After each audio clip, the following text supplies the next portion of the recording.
Caroline Hayes adjusted her uniform for the third time, stealing one last glance at her reflection in the restaurant's brass panel before stepping inside. The Meridian was the city's most luxurious dining spot of crystal chandeliers, soft jazz, and leather booths where the wealthy gathered to indulge. Caroline had been serving there for 2 years, saving every tip for her dream of opening a small bakery. At 28, she'd grown used to being invisibly just another face bringing drinks and clearing plates for people who never learned her name.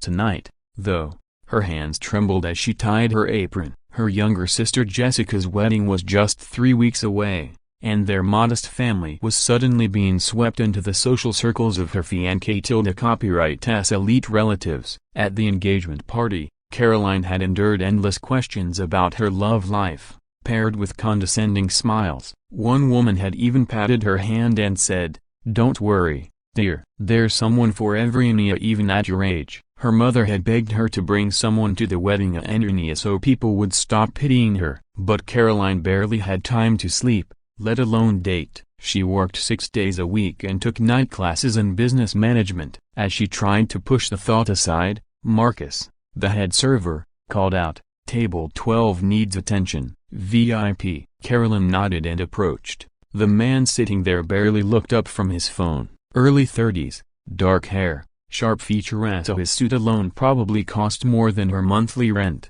"Good evening," she said with her practiced smile. "Welcome to the Meridian. Can I start you off with something to drink?" "Scotch, neat. The Mullen, if you have it." She turned to leave and heard him sigh. 3 more hours of this nonsense," he muttered under his breath. When she returned, he'd put the phone away and was staring out the window at the glowing cityscape. Up close, she noticed the wariness around his eyes. "Your Scotch, sir." "Thank you." He looked at her properly this time, not through her. "Actually, I'll take a menu." "Might as well eat something while I'm hiding down here." "Hiding, sir?"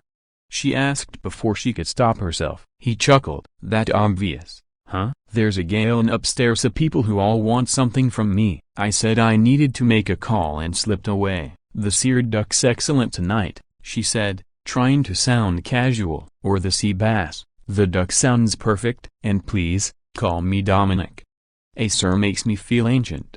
Over the next hour, their conversation flowed easily. He asked real questions about her work, her classes, her dream of a bakery, and listened like he actually cared. When she admitted she was still short $20,000 for her startup fund, he smiled. "That's impressive. Most people just talk about dreams. You're actually working toward one." Their moment ended when a woman in a glittering gown appeared at the entrance. "There you are, Dominic," she called out. "We've been looking everywhere for you." "Veronica," he said, instantly tense. "I was just finishing dinner." "Well, finish it upstairs. The auction's about to start." She turned to Caroline, eyes dismissive. "We'll take the check." After he left, Caroline tried not to think about him. Men like Dominic existed in another world. 2 nights later, he returned needed to the same table. "Duck again?"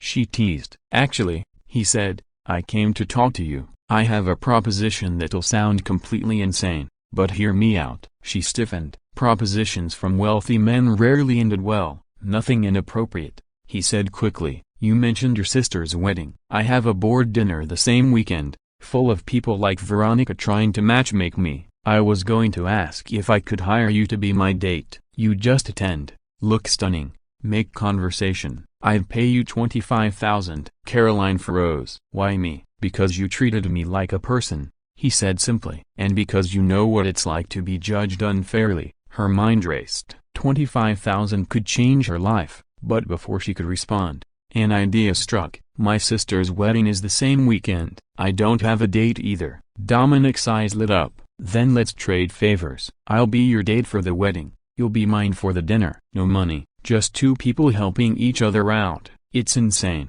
she said, smiling despite herself. "Probably, but is it a deal?" She thought about the pitying glances, her mother's worries, and Dominic's honesty. "Deal."